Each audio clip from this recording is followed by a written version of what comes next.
If you're wondering why this video has been re-uploaded, I wanted to clarify some things and add my thoughts to some more points and expand on them. Also, I wanted to change up one of the examples I used because it was way too similar to YMS's Walking Dead videos, and the last thing I want to be is a plagiarist or to cause any issues. It was never my intention to plagiarize YMS, so I'm just going to change the video and hope you guys still enjoy no matter what. Also, I forgot to include the spoiler warning in the original post, but this contains massive spoilers for Attack on Titan, Walking Dead, Akame ga Kill, Gurren Lagann, and Man of Steel. But let's not act like anyone actually cares about that movie spoilers. You know, when I browse the internet occasionally, I do see that people talk about how the death of characters makes a show really exciting, and while I do agree that the fact that characters can live and die at any moment is a neat concept, but what it doesn't do is make their story good. You may be able to fool people into thinking that your story is really progressive and amazing because you kill off a few unwanted and unneeded characters that have no bearing on the plot at all. I'm looking at you, Walking Dead. And then you reveal the tiny man behind the curtain and show you why. Because a show has character death doesn't make it good. Death holds no bearing without meaning. If you don't have a character anyone is invested in, then their death means nothing. They died for nothing. Why do you think people are so sad when characters die? Like, look at Brian from Family Guy. When he was dead for those 2 weeks, people got fucking tattoos on their bodies. This is a cartoon dog we're talking about. And that is because they've been built up over the years and they feel like a part of us. We are able to identify with them. We're able to sympathize with them. We like them. They're our friends, in a sense. In the context of Family Guy, Brian was the person the viewer was able to relate to the most. He was the everyman. He was the most realistic of them all because everyone was either a cartoon character, being literal or not, or just a plain moron. Why do you think the fish out of water technique is used so much? Because it's one of the most effective, easy ways to get a character to be relatable to a viewer. But this is a topic for another video, so let's get back to talking about people dying. The whole reason I started making this video is because I was sick and tired of people talking about it every time a Walking Dead episode or an Attack on Titan chapter dropped about, whoa, this is so risky and daring, they killed off this character,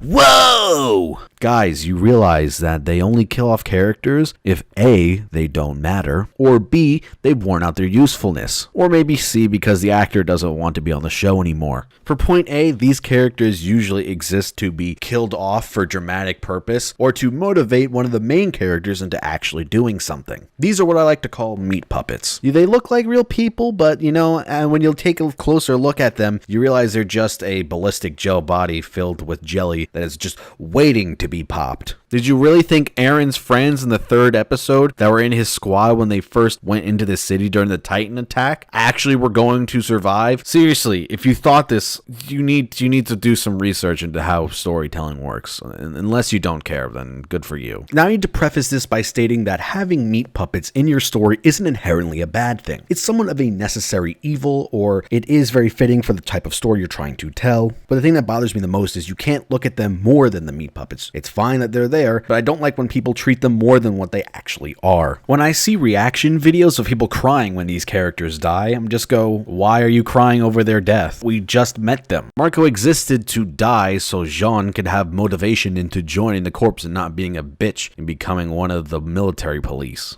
List me any discernible character traits Marco had. For those who aren't well versed in writing, you want to know a surefire way that your B character is going to die this episode? When they suddenly get a shit ton of screen time out of nowhere, giving them a ton of backstory that you didn't ask for, and having a bunch of exposition dumps. This applies to literally every Akame ga Kill character that dies in the show. As soon as you see them start getting backstory, you know that's the episode they're gonna die. Or even worse, they show their backstory as they're dying. You're not going to make me retroactively start liking them doing this. It also doesn't help in Akame ga Kill's case because the manga isn't finished yet and the show ran out of source material. So instead of having a break and waiting for more chapters to come out like it is in most cases, they decided to rewrite their own ending, basically killing off every single character. For point B, this is when characters' usefulness is all run out, and the show writers decide to just axe them and sunset their character. Now you may be thinking, hey, Carl's a pretty good example of this, and while you're right, he did kind of do nothing for most of the show, if not all of it, except for like a few minor things which could have been easily done by somebody else and wouldn't have drastically changed the plot too much. But the situation with Carl's death is that it's because of a multitude of things. While yes, his character didn't really do anything and it was his time to die, it was also to generate hype for the show because the views were tanking, the ratings were going bad. The show peaked around season 5, and it was just on a straight decline since then. You can look at this graph I'm showing on the screen right here, because you sure as fuck knew as soon as Carl died, everyone on Twitter was like,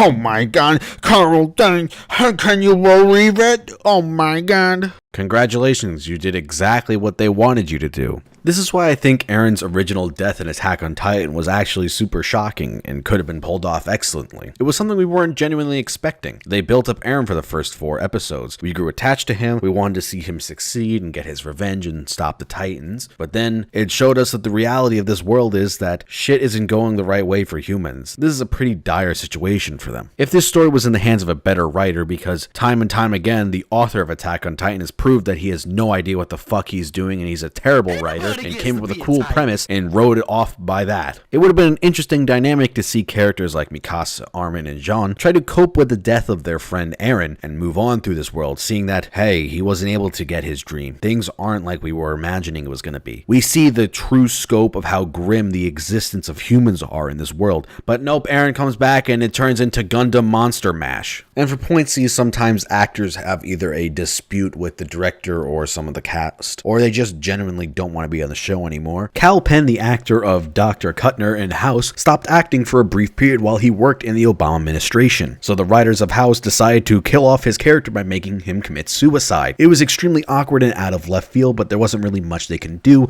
because he was no longer able to be a part of the show. At least in his case, he left on a high note. Unlike some actors who are kicked off the show because they call someone a faggot. Point C is the one that usually happens the least, but when it does happen, it's very jarring for the story because this usually isn't what the writers intended to happen, so they have to make changes mid-season or even worse, an episode before shooting. I think the worst thing you could possibly do as a writer is to go back on a character's death. It completely ruins the initial impact of the scene, and then it just wipes away all tension for the rest of the show. Like in Dragon Ball, why does anyone have to ever worry about dying when you can just wish them back? Oh, we just gotta collect the 7 Dragon Balls and then Goku could come back for the 7th time. Oh my god. Diamond is Unbreakable also suffers from a similar situation. The fact that Josuke can heal anybody as long as they aren't dead completely ruins all the tension when other characters are fighting. I'm more leaning towards giving JoJo a pass for writing issues because the show is played in a more comedic light and is not deadpan serious thinking it's high art or anything, it just is what it is. But every time I watch part 4 or read part 4, I just go, well, as long as Jotaro doesn't die here, Josuke can heal him up just fine. I don't have to worry about anything. But it does create the interesting dynamic of when Josuke is in trouble, that, oh no, if he's actually hurt, he can die. Because Araki was at least smart enough or had the foresight to not allow Josuke to be able to heal himself. But when I see other writers do this shows me that they have no confidence in what they're doing, and they killed off their character for mere shock value. It may as well just be a Final Destination film at that point. It's honestly some of the laziest writing you can do. It's up there with jump scares and killing an animal like a dog to make the viewer cry. This is the part of the video where you're supposed to be summarizing what you've just talked about and leave the viewer with a message or moral to think about after viewing this video, but I've never been good at outros. So I'm just gonna say thanks for watching, guys. It's really fun to do these smaller video essay kind of things because, you know, they make me seem smarter than I actually am and they inflate my ego, but it's just a nice change of pace from my usual sitting down and watching anime that I don't particularly enjoy. So again, thank you for watching and see you next time.